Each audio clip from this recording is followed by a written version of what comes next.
Goma sous tension.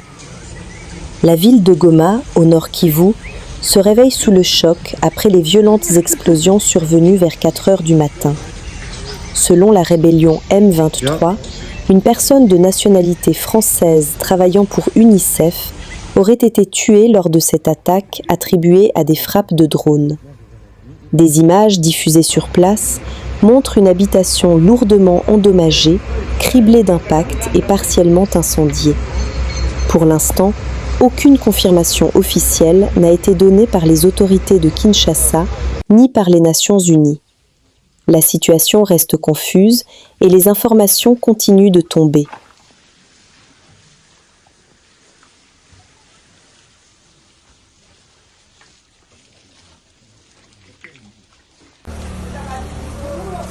Mepiga hii defense ya ku parking ya Masisi pale wakale kachinyuma kulikuwa defense kabisa kama wana jeshi wa kina nguvu M23 wa mingi mewasambaza sana juu kulikuwa na arme nzito nzito hata na mugonga ku cinquantenaire na mwenye ragongo wameniita c'est depuis 2 heures 40 drone na kinapita kurudia njeme rudiana mweneo la Ngungu.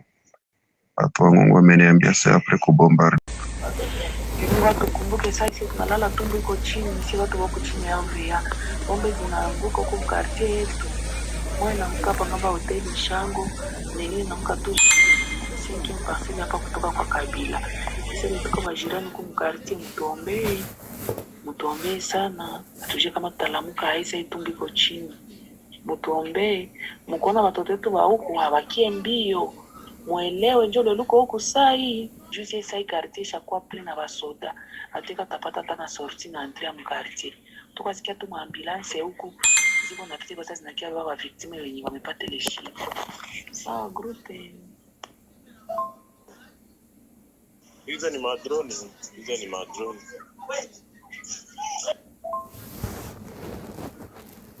kwa message groupe yenye mimi napenda nipartage na groupe et tunapata saa hii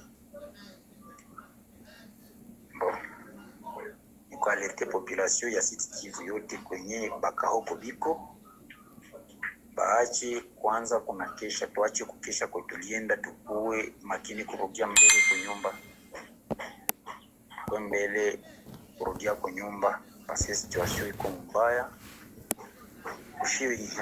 Shiba civile shiba tambula pipa tuwezi na situation kwa mbaya. Wakati si mtu yuko sa gouverneur suangwa na zambia bachi yake keno faliwa kwa wanatoa makazi mabiroza wa cancer baanze nda kwa nyumba wanaikala na watoto yao siki il y a quelque chose de kuko ale kuko message ya honorable foka mai kinyetuma population ya Sud Kivu kuko kipe anasema bado bakwe makini basi vijambio kwa nyumba ama uko na bui unakorogea watoto mbele wakati wanaikunywa parce que situation inaweza haribika saa yote. Anasema deja kiko pembeni ya ville ya Bukavu, haliko mbali tena, kiko pembeni ya ville ya Bukavu, kiko pembeni ya aeroport ya Goma ya Goma, kiko pembeni ya aeroport ya Kavumu. Deja Goma kwa wanakuwa deja na wanafungula 3 fois access Saki Goma Masisi, axe Kibumba Goma na axe parke kutokea kote ya Rusayo. Et donc anasema baektere yake na population ya Sud Kivu wako na confiance parce que liberation iko karibu. Anasema aba babwana nikinatuambia population vile juu habana roho mzuri. Sai habana roho mzuri, biko na position sai ya faiblesse na position ya kushindwa, na banaweza fanya saa yote, wanaweza tia population danger wakao wanasikia risasi na lia, iko tayari kuretourne makanoza wa population na wanafanya massacre parce que wanajua ki une fois wanasikia risasi kitakuwa risasi ya FARDC na hawatakuwa na moyen ya kuidefendre, watakuwa obligé wawe population ya mingi ndio wanasema wenye takwenda tafutia mtoto wale wa mama wanaenda tafutia watoto kama wanaona inakuwa 16h30 kama uchuruzi yaisha kani kuombesha kama yaisha rudisha kwa nyumba ile lilipata na watoto baikule kama vagabondage tuevite kuingia makanisa tupige mangoma tupige sana tuimbe paske aba watu deja jiko na information kiweza washawafika hako na dans quelques jours au dans quelques heures kunaweza éclater ikomba ndio ile message mwanaweza ambia yote kabisa, nyumba yote na bomoka. Kama nakuwa nini banduku, nyumba yote naenda zi. Ndio maana unaona tuko hapa tuone hiyo mashantie zote, na iprofite hiyo kupana felicitation kwa secretariat permanent wetu wa chama, mais surtout kwa guvernora wetu wa Nord Kivu, na kazi ile liko wanafanya saa hii. Tunawaomba kila mtu atie mkono. Nyiragongo itajengwa na nani? Nyiragongo itajengwa na nani? Sisi wenyewe. Sasa Nord Kivu itajengwa na nani? Sisi wenyewe. Na Kongo itajengwa na nani? Sisi wenyewe. Ndio maana tunasema vita inaisha na kisi Action 23 inafika saa hii hapa, hakuna kurudi nyuma. Allez-y, Tata. J'étais en train de parler, oui, merci beaucoup. J'étais en train de parler du timing. Aujourd'hui, Paul Kagame est à Paris. Il a fait un sommet hier sur le nucléaire et il aura un tête-à-tête aujourd'hui avec Emmanuel Macron sur l'histoire, sur la guerre, la situation à l'Est, sur l'effet des sanctions américaines contre l'armée rwandaise qui impactent sérieusement les deals entre les RDF et la France par rapport à la situation au Mozambique. Voyez-vous? Donc, c'est-à-dire que ce théâtre ici, cette opération qu'ils ont fait, ils ont voulu présenter à Macron, donc apporter de l'eau au moulin de Paul Kagame devant Macron pour susciter la haine, pour susciter l'inimitié, pour susciter la colère de la France contre la RDC. Parce qu'aujourd'hui, avec ces sanctions, j'étais en train de dire, pour terminer, le premier impact, c'est avec la France. Donc la France ne peut plus continuer, les trésors français, le total, ne peuvent plus continuer à verser mensuellement ce qu'ils versent au RDF. Tous ces paiements vont être bloqués à partir du 1er avril. Et la France sera obligée peut-être de chercher d'autres solutions ou utiliser des sociétés privées de sécurité ou carrément résilier ses contrats avec le RDF. Donc il y a un enjeu diplomatique qui se joue aujourd'hui à Paris.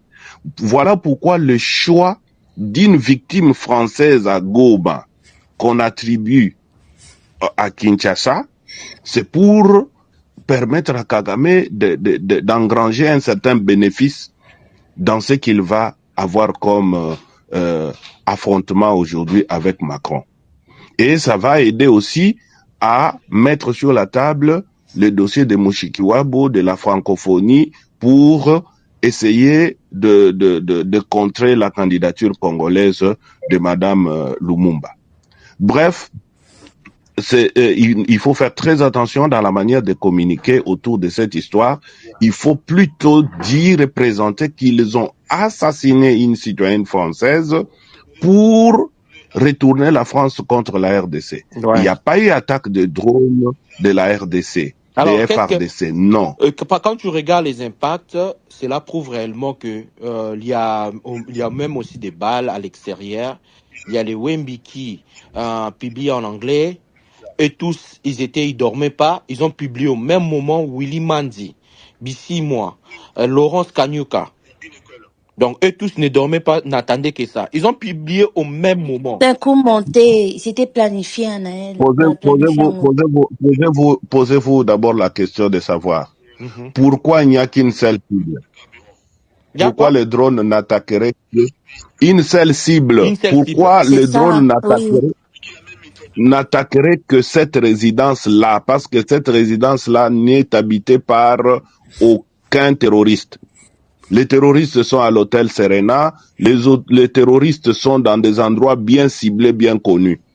Pourquoi ces endroits n'ont pas été ciblés et que peut-être eux, ils s'échappent pour dire effectivement nous avons été aussi ciblés, mais nous sommes échappés. Mais on ne les a même pas ciblés. Est-ce que ces genres de drones-là, qu'on a utilisé supposément, est-ce que c'est le genre de drone qui reconnaît telle maison, c'est infrarouge? Est-ce qu'on peut savoir par les trépitements de balles qu'il s'agit de quel genre de drone? C'est ça ma question aussi. Donc, c'est l'autre question. Qui a tiré les balles dont on voit les impacts sur le mur de ces maisons-là? Parce que le drone n'a pas tiré les balles. Qui a tiré les balles? C'est-à-dire qu'il y a eu des troupes au sol qui sont intervenues. Ces troupes-là, c'est les troupes de qui? De deux. Vous voyez dans les images, il y a même un pompier à 4h30 en train de lutter contre le feu. Et il y a un homme qui est en train de lui dire, attaque d'abord le deuxième feu. Éteins d'abord le deuxième, pas le premier. Mais attends, ce service-là, il était déjà positionné à côté. Quand nous connaissons la défaillance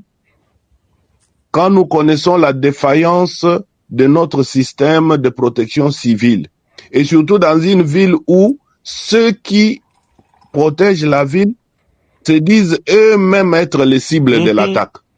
Qui a commandé ces services-là de se positionner là-bas avec de l'eau? Je vois, on est du poteau quand même. C'est ça. Moi aussi, j'ai vu ça. Donc, c'est un montage. Ouais, il faut mettre ça en avant. C'est ça la ligne. Nous sommes arrivés à la fin de cette édition. Merci à vous de nous avoir suivis jusqu'ici.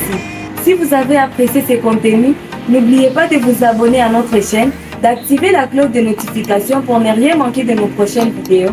Likez et partagez cette vidéo. On se retrouve très prochainement. À bientôt.